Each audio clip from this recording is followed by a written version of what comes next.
Assalamualaikum warahmatullahi wabarakatuh. Innal hamdalillah nahmaduhu wa nasta'inuhu wa nastaghfiruh wa natubu ilaihi wa na'udzu billahi min shururi anfusina wa min sayyiati a'malina. May yahdihillahu fala mudilla lahu wa may yudlil fala hadiya lahu. Wa asyhadu an la ilaha illallah wahdahu la syarika lahu wa asyhadu anna Muhammadan abduhu wa rasuluh. Salawatu rabbihi wa salamuhu alaihi wa ala alihi wa sahbihi ajma'in. Amma ba'd, kaum muslimin dan muslimat yang semoga dimuliakan oleh Allah Azza wa Jal. Alhamdulillah pada malam ini kita bisa kembali ditemukan oleh Allah dalam majelis ilmu. Semoga apa yang kita pelajari mendapatkan ilmu yang bermanfaat. Amin ya rabbal alamin.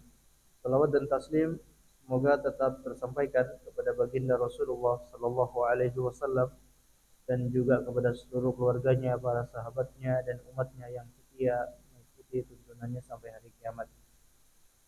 Kaum muslimin dan muslimat yang semoga dimuliakan oleh Allah Azza wa Jal.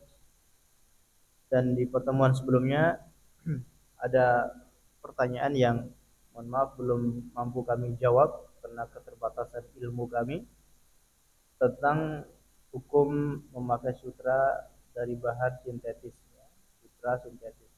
Dan kami pelajari ternyata tidak haram, alias hukumnya boleh, karena sebetulnya itu hanya nama saja, sedangkan bahannya sama sekali bukan dari benang sutra asli. Jadi fatwa Lajnah Daimah kemudian fatwa para ulama yang lain menyatakan hukumnya dibolehkan. Adapun kalau campuran sebagian sutra asli, sebagian selain sutra, maka inilah yang diperselisihkan oleh para ulama. Mendingan kita jauhi, mendingan kita jauhi kain yang campuran dengan sutra tersebut karena diperselisihkan tentang kehalalannya. Baik, kemudian pertanyaan yang kedua tentang selain pakaian, apakah itu permadani, karpet, atau selimut, atau spray yang digunakan dari bahan sutra, ini pun hukumnya haram. Bagi laki-laki tidak boleh memakai kain sutra dalam hal apapun. Bagaimana kata Hudzaifah radhiyallahu taala anhu, nahana an-nabiyyu sallallahu alaihi wasallam an labsil harir wadibaj wa an najlisa alaihi. Nabi sallallahu alaihi wasallam melarang kepada kami untuk memakai kain sutra yang halus ataupun kain sutra yang tebal, wa an najlisa alaihi, atau melarang kami untuk duduk di atasnya. Imam An-Nawawi juga mengomentari hadis tersebut.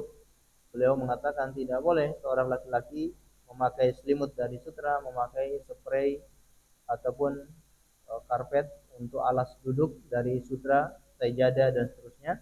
Ini tetap hukumnya haram. Allahu a'lam bishawab. Baik, kita lanjutkan Al-Kabiratul Hadiyat was-Sab'un, dosa besar yang ke-71, yaitu man'u fadlil ma', menahan kelebihan air. Menahan alias tidak memberi kelebihan air yang dia miliki. Ini termasuk dosa besar. Karena air itu adalah kebutuhan pokok. Manusia membutuhkan air tersebut. Ketika ada orang yang butuh air, padahal orang tersebut punya kelebihan air, kok dia tidak mau kasih? Dia tidak mau kasih padahal dia punya kelebihan air, maka dia melakukan dosa besar. Jadi air yang telah Allah ciptakan, kemudian Allah hadirkan untuk manusia, itu gratis untuk kita pakai. Bahkan tidak boleh air itu diperjualbelikan. Air tidak boleh diperjualbelikan. Nah, ini air. Ini diperjualbelikan. Jadi ini hanya jasa, hanya bayar jasa. Jadi bukan sedang menjual air, tapi menjual jasa, mengemas, kemudian pendistribusian. Sehingga harganya tidak boleh mahal. Ya. Kalau harganya terlalu mahal, melebihi jasa pengemasan dan seterusnya, maka ini jatuh dalam larangan. Karena air itu gratis, Allah sediakan untuk dimanfaatkan. Maka kalau ada orang yang punya kelebihan, kemudian ada yang datang minta air, kalau dia tidak mau kasih, ini dia berbuat dosa besar. Baik. Qala Allah Ta'ala, Allah Subhanahu wa taala berfirman, "Qul ara'aytum in asbaha ma'ukum ghawra faman ya'tikum bima'in ma'in." Katakan ketika qul ara'aytum, katakan apakah kalian mengetahui in asbaha ma'ukum, jika air kalian itu ghauran, menjadi kering, faman ya'tikum bima'in ma'in, dan siapakah yang mengalirkan air tersebut? Jawabannya, siapa lagi kalau bukan Allah Subhanahu wa taala. Allah yang mengalirkan air yang kering ataupun sumber yang kering, mata air yang kering, Allah lah yang mengalirkannya kembali. Allah yang mengalirkan air dari bumi, Allah juga yang menurunkan air dari langit. Ini semua adalah kepunyaan Allah Subhanahu wa taala. Maka tidak boleh seseorang memiliki air tersebut, ya. Dan dia memakainya, dan dibolehkan dia untuk memakainya hanya sesuai dengan kebutuhannya saja. Tidak boleh dia berlebihan di dalam memakai air. Ini juga tidak boleh kita israf. Israf itu melampaui batas, berlebihan, termasuk ketika menggunakan air. Kalau untuk menyiram hanya butuh 1 gayung, maka tidak perlu kita menambah dengan 2 gayung atau 3 gayung. Untuk berwudu, kalau menggunakan air kecil, kerannya dibuat kecil atau mengalir air kecil itu cukup, maka tidak perlu kita mengalirkan air dari keran dengan full, karena itu akan mubazir, itu akan membuang-buang air. Ini harus kita perhatikan. Tidak bisa kita alasan sekarang ini kan air melimpah, di tempat kita air melimpah, tapi kita harus ingat bahwa walaupun air itu melimpah, yang punya air itu adalah Allah Subhanahu wa taala. Jadi tidak boleh kita pakai secara berlebihan. Baik. Wa qala Nabi sallallahu alaihi wasallam, "La tamna'u fadlal ma'i, litamna'u bihi al-kala." Jangan kalian menahan kelebihan air kalian, litamna'u bihil kala, sehingga tumbuhan juga terhalangi. Jadi tumbuhan juga terhalangi. Punya kelebihan air, kemudian tidak dialirkan, dia menahan kelebihan air tersebut sehingga tumbuhan tidak mendapatkan air tersebut. Ini juga tidak boleh, karena tumbuhan, hewan-hewan, mereka juga butuh air. Jadi kalau seseorang punya air berlebihan, maka bisa dia alirkan ke sawahnya orang lain. Bisa dia alirkan ke kebunnya orang lain atau sawahnya orang lain, atau biarkan air itu mengalir supaya dimanfaatkan oleh orang lain. Jangan dia menahannya untuk dirinya sendiri. Ini praktek irigasi misalkan. Kalau sudah selesai menyiram kebunnya, maka dia alirkan ke punya orang lain. Sehingga ketika dia alirkan itu bisa menumbuhkan rumput, bisa menumbuhkan tumbuh-tumbuhan yang lain, sehingga bisa dinikmati oleh hewan-hewan yang lain. Rumput juga bermanfaat untuk hewan-hewan, ataupun menumbuhkan tumbuhan-tumbuhan yang lain, mungkin untuk makanan hewan-hewan yang lain, makanan burung dan seterusnya. Ini berkat adanya air yang dialirkan tersebut. Baik. Wa qala sallallahu alaihi wasallam, la tabi'u fadlal ma. Nabi SAW bersabda, jangan kalian menjual kelebihan air. Akhrajahul Bukhari. Ini hadis sahih, dikeluarkan oleh Imam Bukhari. Tidak boleh menjual air, kata Nabi sallallahu alaihi wasallam. Jadi yang menjual air, ya itu hanya jasa tadi kita sebutkan. Apakah dia jual per kemasan seperti ini ataupun dia jual per tangki, mobil-mobil tangki yang menjual air, ini dia hanya menjual jasa pengangkutan air itu sampai ke tempat orang. Adapun airnya tidak boleh diperjualbelikan.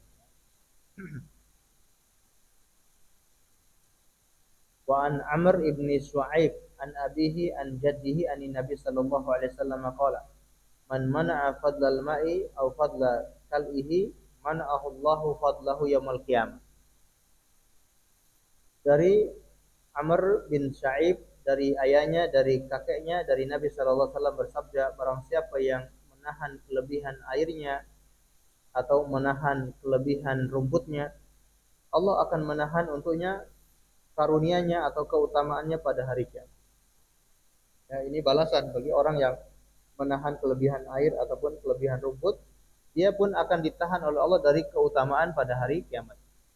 Padahal pada hari kiamat nanti kita sangat butuh keutamaan-keutamaan dari Allah. Kita butuh karunia-karunia dari Allah berupa rahmatnya, kita butuh ampunannya. Tapi kalau orang di dunia kelakuannya seperti ini, tidak memberikan air kepada orang lain padahal dia punya kelebihan air, atau dia melarang orang mengambil rumput di tempatnya padahal dia punya kelebihan rumput, maka Allah pun menghalanginya dari kebaikan-kebaikan. Jadi rumput itu yang menumbuhkan juga Allah. Apakah rumput itu tumbuh di pekarangan kita, di kebun kita, atau di lahan yang kita miliki, itu yang menumbuhkan adalah Allah Subhanahu wa taala. Walaupun dia juga sama-sama punya peliharaan. Tapi kalau dia punya rumput yang tumbuh di tanahnya, tidak boleh dia melarang orang untuk mengambil rumput tersebut. Supaya tidak diambil orang gimana ya? Cepat-cepatan. Jadi dia awasi terus setiap hari ya. Sudah tumbuh sekian langsung diarit. Kemudian udah dia yang duluan. Tidak boleh melarang orang lain. Kecuali kalau memang dia tanam. Ada rumput-rumput yang memang dia tanam. Dia cari bibit rumput di mana-mana, kemudian dia sebarkan di kebunnya. Kalau ada usaha seperti itu, boleh dia melarang. Tapi kalau tanpa ada usaha, kemudian rumput itu tumbuh sendiri di kebunnya, di tanahnya, lalu dia larang orang, ini tidak boleh. Wa qala sallallahu alaihi wasallam, salasatun la yukallimuhumullahu wa la yanzuru ilaihim yaumal qiyamah wa la yuzakkihim wa lahum adzabun alim. Ada 3 golongan yang tidak akan diajak bicara oleh Allah, tidak akan dilihat oleh Allah pada hari kiamat, dan tidak akan disucikan oleh Allah. Dosa-dosanya tidak akan diampuni. Kalau orang seperti itu tidak dilihat, tidak diajak bicara, tidak disucikan dosa-dosanya, pasti walahum azabun alim. Pasti akan mendapatkan azab yang pedih. Siapa saja? Rajulun ala fadli ma'in bil falatin yamna'uhu ibnus sabil. Seseorang yang memiliki kelebihan air di padang pasir atau di padang sahara atau tempat yang lapang, artinya tidak menemukan orang kanan kiri, di situ tidak ada yang tinggal kecuali dia sendiri. Yamna'u ibnu sabil, kemudian dia menahan tidak memberikan air kepada musafir. Ya, ini dosa besar. Musafir mereka memerlukan air, padahal orang itu punya air, maksudnya punya kelebihan air. Tapi kalau airnya terbatas, boleh dia pelit seperti itu ya. Karena airnya terbatas, dia lebih mengutamakan untuk dirinya di saat itu karena airnya hanya sedikit. Tapi kalau airnya lebih dari kebutuhan dia, airnya melimpah, tidak boleh dia menahannya dari musafir. Dan biasanya musafir itu minta untuk mandi atau untuk apa? Biasanya untuk minum saja ya. Tapi kok ada orang yang sampai tidak mau memberi, ini menunjukkan saking pelitnya orang. Wa rajulun bay'al imam la yubay'ahu illa lidunya. Yang kedua, seseorang yang membaiat kepada pemimpin, dia tidak membaiat kecuali untuk urusan dunia. Ini membaiat itu hanya untuk urusan dunia, untuk mendapatkan sesuatu dari pemimpin tersebut. Jadi dia tidak membaiat dengan ikhlas. Padahal kita diperintahkan untuk membaiat kepada seorang pemimpin. Dan baiat ini harus dengan tulus, dengan ikhlas. Tidak boleh pura-pura supaya hanya untuk mendapatkan dunia, mendapatkan jabatan dan seterusnya. Tapi di belakang pemimpin tersebut dia membangkang, dia melakukan makar. Ini tidak boleh dalam agama kita. Kalau kita sudah punya pemimpin, kita sudah memilih seorang pemimpin, wajib hukumnya bagi kaum muslimin untuk mentaati pemimpin tersebut. Apapun kondisinya. Walaupun dia zalim sekalipun, tetap wajib hukumnya kita taat. Kalau dia berbuat zalim, dia berbuat curang, tidak memenuhi hak-hak rakyatnya, itu tanggung jawab dia dengan Allah Azza wa Jalla. Dia yang menanggung dosa-dosa itu. Adapun kewajiban rakyat adalah mematuhi dan juga mentaati pemimpin tersebut, dan tidak boleh dia membangkang ataupun melakukan makar kepada pemimpinnya. Kalau ada satu kelompok atau golongan yang mengajak untuk melakukan makar kepada pemimpin, ini bisa kita curigai, kita cirikan kalau dia adalah golongan atau kelompok yang tidak benar, kelompok yang tidak sesuai dengan ajaran Rasulullah Sallallahu Alaihi Wasallam. Wa in a'tahu minhu wa falahu wa in lam yu'tihi minha lam yuwafi lahu. Ciri-ciri orang seperti itu apa? Kalau dikasih sesuatu, dia taat. Tapi kalau tidak dikasih sesuatu, dia pun membangkang. Dia tidak taat. Ini orang yang membaiat hanya untuk urusan dunia. Yang ketiga, warajulun ba'a rajulan sil'atahu ba'dal asri fa halafa billahi li akhdiha bi kada wa kada wa saddaqahu wa huwa ala ghairi dzalik. Seorang yang menjual barangnya kepada orang lain, di sini ba'dal asr, fa halafa billah, kemudian dia bersumpah dengan menyebut nama Allah untuk mengambil harga sekian dan sekian, atau dia bersumpah atas nama Allah mengatakan saya hanya mengambil untung sekian dan sekian, saya modalnya cuma sekian, untung saya sangat tipis. Fasaddaqahu, maka orang yang membeli pun percaya dengan omongan orang yang menjual ini. Wa huwa ala ghairi dzalik, padahal dia tidak demikian. Padahal dia mengambil untung banyak. Dia beli dengan harga murah, modalnya cuma sedikit, tapi dia jual dengan harga yang mahal. Tapi dia bersumpah kalau dia untungnya sedikit. Nah, kalau seperti itu akan mendapatkan ancaman, yaitu tidak akan dilihat, tidak akan diajak bicara, dan akan mendapatkan azab yang pedih. Baik. Kemudian disebutkan warajulun mana'a fadla ma'in fayaqulullahu ta'ala al-yauma amna'uka fadli kama mana'ta fadla ma'in lam ta'mal yadaka. Orang yang menahan kelebihan air itu nanti pada hari kiamat, maka Allah akan berfirman kepada orang itu, al-yauma amna'uka fadli. Pada hari ini, yaitu hari kiamat, aku akan menahan untukmu keutamaan-keutamaanku. Aku tahan karunia-karuniaku, keutamaan-keutamaanku kepadamu. Kama mana'ta fadla ma'in lam ta'mal yadaka. Sebagaimana kamu dulu di dunia menahan tidak memberi kelebihan air yang ada di tanganmu. Padahal ini air ciptaan Allah Subhanahu wa taala. Ini yang juga disyaratkan oleh Allah dalam surat Al-Ma'un. Ya, surat Al-Ma'un. Ara'aital ladzi yukadzibu bid-din, fadzalikal ladzi yad'ul yatim wa la yahuddu 'ala ta'amil miskin. Kemudian fawailul lil musallin alladzina hum an salatihim sahun alladzina hum yura'un wa yamna'unal ma'un. Ya. Di ayat yang terakhir ini wa yamna'unal ma'un. Surat Al-Ma'un ini berbicara tentang orang-orang yang pelit. Ciri-ciri orang-orang yang pelit itu apa? Mereka tidak mau memberi makan kepada orang miskin. Mereka yang mengherdik anak yatim. tidak menyayangi anak yatim, dan tidak menganjurkan untuk memberi makan kepada orang miskin. Sudah tidak mau memberi makan kepada orang miskin, menganjurkan orang lain saja dia tidak peduli. Dia tidak ada kepedulian sama sekali dengan keadaan orang miskin. Mungkin ada yang menyebarkan eh, donasi untuk kaum muslimin tertentu yang memang betul-betul membutuhkan biaya, dia tidak mau ikut menyebarkan itu sama sekali. Padahal eh, berita tersebut atau pamflet tersebut itu lewat di berandanya dia, lewat di grupnya dia bahkan. Tapi dia karena saking tidak pedulinya dengan orang miskin, dia tidak mau ikut menyebarkan. Jadi tidak mau mengadakan atau tidak mau menyarankan orang lain untuk memberi makan orang miskin.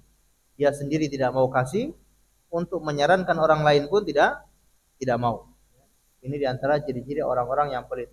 Dan yang paling parah, orang-orang yang pelit itu adalah wayamnaunal maun. Mereka-mereka yang menahan al-maun. Al-maun ini banyak penafsiran para ulama. Di antaranya yang paling masyhur, al-maun adalah kebutuhan pokok ataupun perkakas rumah tangga. Tidak mau kasih pinjam kepada orang lain, termasuk menahan air, tidak mau memberi air kepada orang lain. Padahal dia punya kelebihan.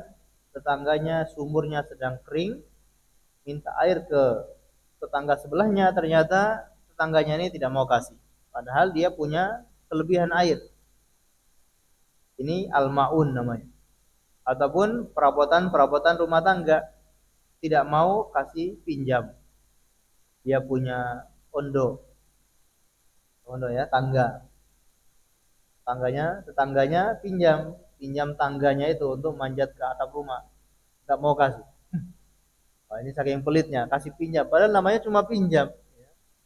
Pinjam itu tidak kurang sedikit pun akan dikembalikan.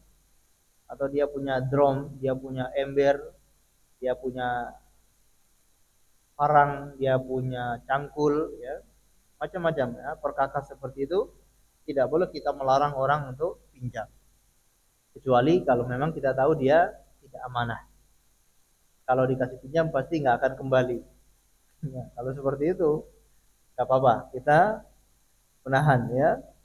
Nah, tapi kalau kita tahu orangnya amanah, dia orangnya jujur, tidak boleh kita menahan perkakas tersebut. Dan tadi disebutkan al-maun termasuk menahan air, ya, tidak memberikan air kepada orang yang membutuhkan. Baik. Ini dosa besar yang ke-71 tentang menahan kelebihan air, ya. Itu termasuk dosa besar. Berarti pemahaman sebaliknya, kalau orang rajin memberikan air, ini pahala yang besar. Tidak menahan, tidak memberi air atau menahan air itu dosanya besar. Berarti kalau rajin kasih air kepada orang lain, ini pahalanya besar. Terutama bagi mereka-mereka yang membutuhkan air. Sedekah air minum, ya. Kasih air minum di jalan yang mungkin sedang macet. Masya Allah, ini pahalanya besar. Walaupun hanya satu botol air saja. Termasuk pahala yang jariah itu orang yang menggali sumur. Dia keluarkan biaya untuk menggali sumur, lalu sumurnya dimanfaatkan oleh masyarakat. Masya Allah, pahalanya terus mengalir. Dan pahalanya sangat besar. Orang yang memberikan manfaat seperti menggali sumur. Kalau mungkin sumur itu sulit, mungkin orang menggunakan cara yang lain. Apakah dia salurkan air dari tempat yang jauh agar dekat kepada masyarakat. Mungkin airnya ada di sumbernya jauh di pegunungan. Lalu dia alirkan pakai paralon atau pipa, kemudian dia alirkan sampai ke tempat warga, dimanfaatkan oleh warga itu. Masya Allah, pahalanya terus mengalir, ya. Maka kalau ada yang minta sumbangan, minta donasi untuk masalah irigasi, masalah air bersih, atau ikut untuk terlibat dalam donasi tersebut. Kita ada sedikit rezeki, kita ikut bantu. Karena itu sangat bermanfaat. Allahu a'lam bishawab. Lanjutkan al-kabiratu tsaniyatu was-sab'un. Yang ke-72, man wasama dabatun fil wajhi atau fil wajh. Orang siapa yang memberi tanda pada hewan di wajahnya. Memberi tanda di wajah hewan. Ya, ini hukumnya juga dosa besar. Kalau ya, agama kita ini sangat indah. Begitu memperhatikan akhlak baik kepada manusia termasuk kepada hewan-hewan. Kita dilarang untuk melampaui batas. Dilarang untuk semena-mena ya, melakukan tindakan kepada hewan. Kepada hewan pun kita dianjurkan untuk berlaku baik kepada hewan tersebut. Termasuk ketika mau menyembelih hewan yang akan kita makan pun kita dianjurkan menyembelih dengan cara yang baik. Jika qatalta fa ahsinul qitla fa idza dzabhta fa ahsinu adzabha. Kata Nabi sallallahu alaihi wasallam, apabila kamu ingin membunuh maka bunuhlah dengan paling terbaik. Apabila engkau ingin menyembelih maka menyembelihlah dengan cara yang terbaik. Pada hewan saja kita diperintahkan untuk memperlakukan sebaiknya. Nah, termasuk di sini adalah larangan tidak boleh memberi tanda di wajah hewan. Padahal ini hewan, tapi namanya wajah itu adalah sesuatu yang indah, yang harus dijaga, tidak boleh dilukai, tidak boleh ditandai dengan macam-macam. Ini kepada hewan. Bagaimana kalau kepada manusia? Kepada hewan saja tidak boleh dikasih tanda di wajahnya, apalagi kepada manusia. Sehingga Rasulullah SAW melarang seorang memukul di bagian wajah. Boleh kalau seorang suami ingin memukul istrinya, pukul, tapi selain di bagian wajah. Dan pukulan yang tidak melukai, tidak memberikan bekas. Alias pukulan yang ringan, tidak pukulan dalam kondisi emosi, tapi pukulan litta'dib, pukulan untuk pendidikan. Atau seorang ayah ingin memukul anaknya, dia pukul selain di bagian wajah. Ya, di bagian wajah ini tidak boleh. Maka sangat memprihatinkan ada sebagian budaya yang memberi tanda anak-anaknya itu di bagian wajah. Ya. Orang-orang Afrika terutama mau kasih tanda anaknya, kasih tanda di wajah. Jadi kalau kita lihat orang-orang Afrika itu rata-rata di wajahnya punya garis. Ya. Ada yang 2 garis, ada yang 3 garis di bagian wajahnya. Allah alam, itu budayanya mereka. Takut anaknya ketuker atau kehilangan anak, kasih tanda. Atau sebagian untuk menunjukkan dia dari suku mana, dia dari suku bangsawan atau biasa gitu ya. Dan kami jumpai teman-teman kami yang dari negara-negara Afrika itu wajahnya ada tandanya itu ya.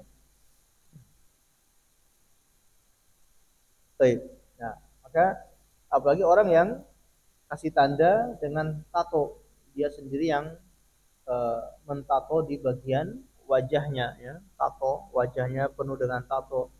Hewan saja tidak boleh kita kasih tanda, apalagi mukanya ditandain dengan tato gambar macam-macam. Ini dosa besar. Baik.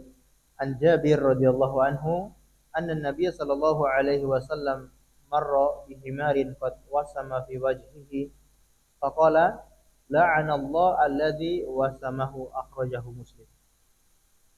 Bahwasanya Nabi sallallahu alaihi wasallam pernah melewati seekor keledai yang wajahnya itu sudah dikasih tanda. Beliau bersabda, la'anallahu alladzi wasamahu. Semoga Allah melaknat orang yang menandai wajah keledai. Jadi ancamannya bukan ringan, tapi laknat Allah Subhanahu wa taala. Bahaya sekali. Wa inda Abi Dawud faqala amma ballaghakum anni la'antu man wasama al-bahima fi wajhiha au darbiha fi wajhiha wa nahwi an dzalik. Dari Abu Dawud, bahwasanya Nabi SAW bersabda, "Amma ballaghakum, bukankah sudah sampai kepada kalian? Sesungguhnya aku telah melaknat siapa saja yang menandai hewan peliharaannya di bagian wajahnya, au darbiha, atau dia memukul hewan peliharaannya di bagian wajah, wa naha an dzalik, dan melarang hal demikian." Baik, ya, ini ancaman, ya, termasuk laknat dari Allah, juga laknat dari Nabi sallallahu alaihi wasallam. Wa qauluhu sallallahu alaihi wasallam, "Amma ballaghakum anni la'antu yufham minhu anna man lam yablughu az-zajar ghaira athim." Komentar Imam Az-Zahabi ketika mendengar hadis ini, kata beliau, "Amma ballaghakum anni la'antu," bisa dipahami dari perkataan ini kalau siapa yang tidak sampai kepadanya berita tersebut, maka dia tidak berdosa. Ya. Jadi yang mendapatkan laknat itu orang-orang yang sudah sampai kepada mereka kebenaran atau ilmu tentang hukum memberi tanda kepada hewan. Kalau ada yang tidak punya ilmu, dia tidak tahu sebelumnya, kemudian dia kasih tanda di hewannya, atau tadi kita contohkan kasih tanda di manusia di wajah anak-anaknya. Kalau dia tidak tahu, maka tidak berdosa. Karena dalam hadis ini kata Rasulullah SAW, bukankah telah sampai kepada kalian? Artinya kalau belum sampai kepadanya berita atau hadis tersebut, maka kata Imam Az-Zahabi, dia tidak berdosa. Tapi ini dalam perkara-perkara yang tidak semua orang mengetahui. Adapun perkara-perkara yang hampir semua manusia mengetahui, maka hukumnya tetap berdosa. Tidak bisa dia beralasan saya belum tahu.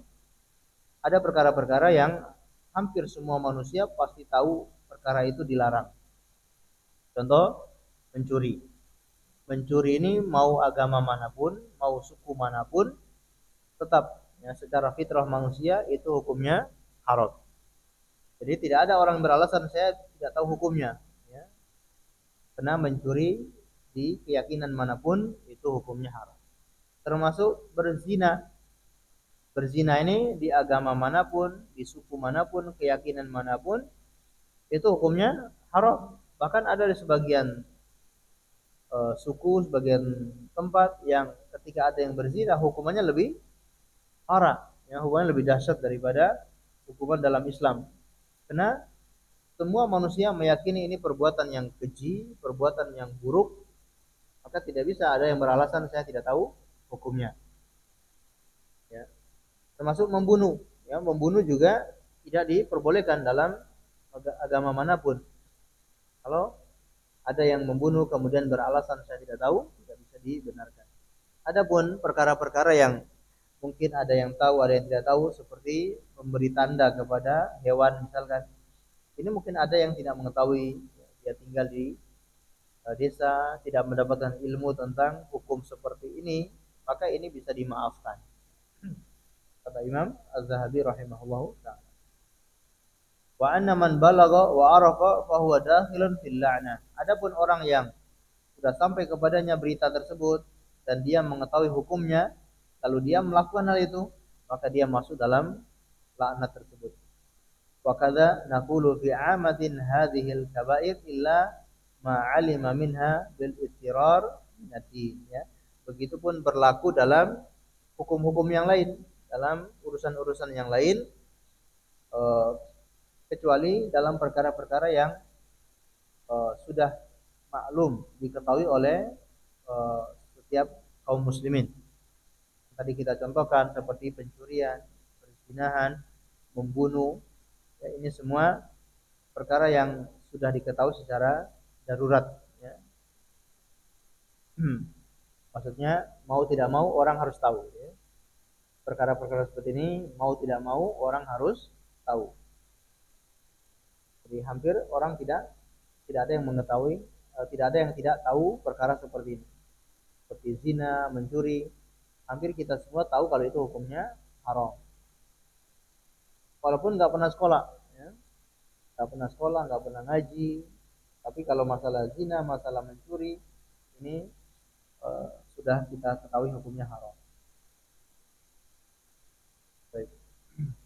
Ma'asyiral muslimin wal muslimat, a'azzani Allah wa iyyakum. Ini pembahasannya singkat. Kita lanjutkan al-kabiratu tsalisatu was sab'un. Dosa besar yang ke-73 al-qimar, yaitu perjudian. Ini termasuk dosa besar. Mau judi offline, mau judi online, semuanya hukumnya sama, ya. Jadi dosa besar.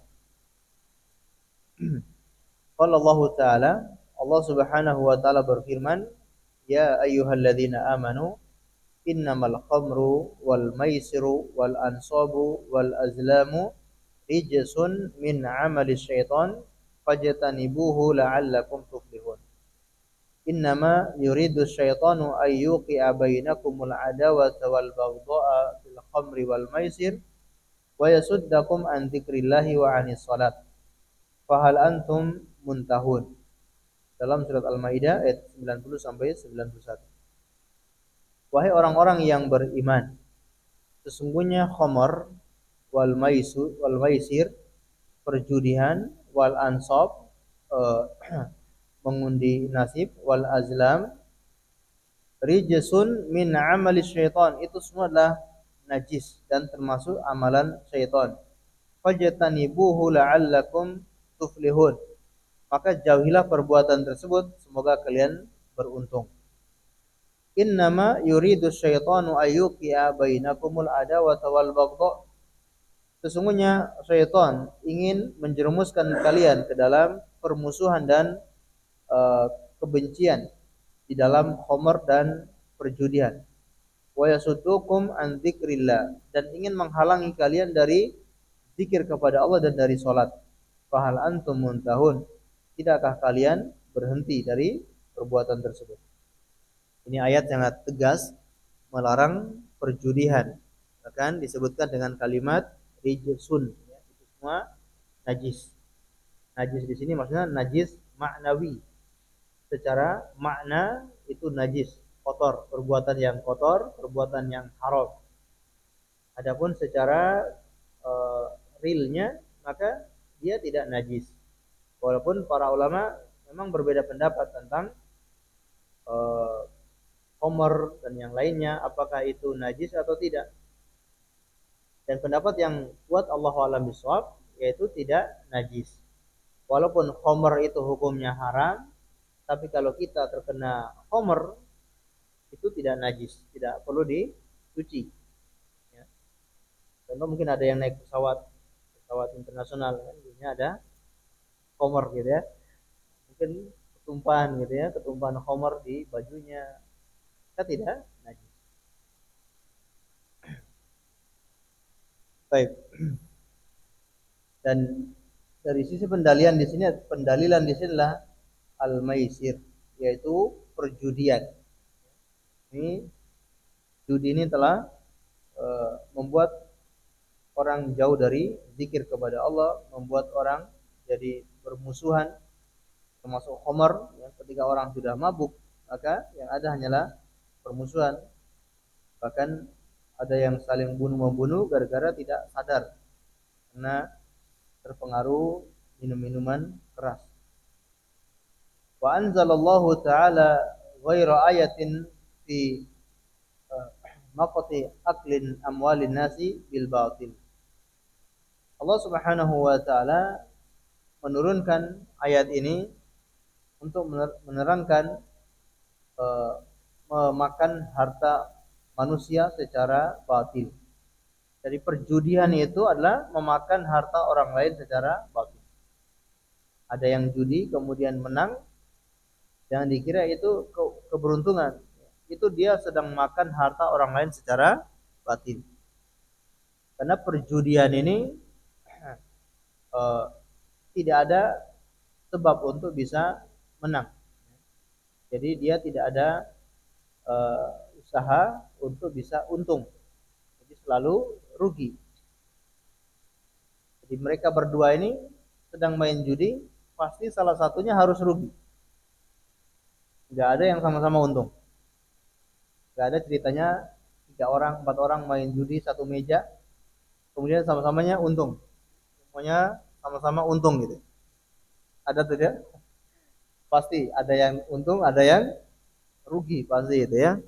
Bahkan yang untung mungkin 1 orang, yang 3 orangnya rugi semua. Nah ini yang tidak dibolehkan dalam agama Islam. Adapun jual beli, ya, ini ada keuntungan dari dua belah pihak. Yang membeli dia untung karena dapat barangnya, dia bisa manfaatkan barang itu sesuai dengan yang dia inginkan. Yang menjual barang itu dia juga dapat untung karena mendapatkan imbalannya, mendapatkan uang dari barang tersebut, sama-sama untung. Nah, kalau judi tidak ada untung sama sekali di situ. Pasti ada orang yang harus rugi. Nah, ini makan harta orang lain secara batil. Baik. Dan yang dinamakan dengan judi juga termasuk taruhan ya. Jadi taruhan dalam permainan misalkan ya taruhan siapa yang menang dia yang mengambil hasil taruhan itu. Siapa yang kalah dia yang bayar. Nah, ini semua termasuk perjudian. Maka hati-hati dalam permainan, dalam perlombaan juga bisa menyebabkan adanya perjudian. Main futsal, siapa yang kalah bayar. Ya, yang kalah yang bayar. Nah, ini juga perjudian. Ya, tidak boleh seperti itu. Kecuali ada 3 perlombaan yang memang dibolehkan dalam agama kita, walaupun dengan taruhan. 3 perlombaan ini, yang pertama lomba memanah. Ya, kalau lomba memanah boleh. Ya, taruhan ada 3 orang, ayo kita taruhan berapa? Mungkin 100 ribu, 300 ribu. Ada media yang dijadikan bidikan. Siapa yang kena bidikan itu dia dapat taruhan ini. Boleh ya.